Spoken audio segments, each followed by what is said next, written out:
BPL এর শুরু থেকে এখন পর্যন্ত আলোচনার কেন্দ্রবিন্দুতে শুধুই রাজশাহী।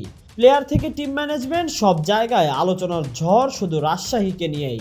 একটা সময় হয়তো ক্রিকেট ভক্ত হিসেবে আপনি নিজেও বিরক্ত হয়ে যাবেন যে একটা টিম ম্যানেজমেন্ট এত ভুল কিভাবে করে, কিংবা কিভাবে তারা দল গঠন করার অনুমতি পায়। বিপিএল এর শুরুতে ছিল না স্পন্সর, ছিল না কিটব্যাক, ছিল না নিজস্ব ব্র্যান্ডিং করা কোনো টিম বাস।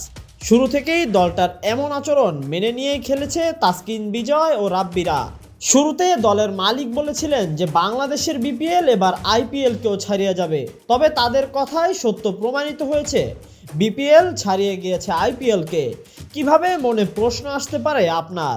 উত্তরটা দেওয়ার জন্য হয়তো আজকের নিউজ ফিডে একবার চোখ বুলালেই পেয়ে যাবেন তার উপযুক্ত প্রমাণ। বিপিএল এর ইতিহাসে প্রথমবার কোনো টিম বিদেশি খেলোয়াড়দের ছাড়া মাঠে নেমেছে। বাঙালি হিসেবে আপনি প্রতিবাদ করতে পারেন যে হাতি গর্তে পড়লে চামচিকাও লাথি দেয়, তবে রাজশাহীর বেলায় হাতিটাকে হাতি খুঁজে না পেলেও নিঃসন্দেহে আপনি বলতে পারেন গর্তে পড়া চামচিকাটাই রাজশাহীর টিম ম্যানেজমেন্ট। না হলে প্লেয়ারদের পারিশ্রমিক না দেওয়া দলের মালিক কিভাবে বলতে পারে আইপিএলকে ছাড়িয়ে যাবে বিপিএল? আলোচনা শুরু হয় কিটব্যাক না থাকার কারণে। একটি দল যাদের নিজস্ব কোনো কিটব্যাক নেই, তারপরেও হয়তো চুপ ছিলেন সবাই, কিন্তু তারপর প্লেয়াররা প্র্যাকটিস বয়কট করেন। তারপর হুমকির মুখে পড়তে হয় ম্যাচ বয়কটেরও। ম্যাচ বয়কটের লজ্জা এড়াতে পারলেও আজ যে লজ্জা কিংবা কালো দাগ বাংলাদেশের ক্রিকেট আয়োজনে লাগলো, এটা কিভাবে মুছবে বিসিবি? কোনো উপায় আছে কি? এর সমাধানও নেই।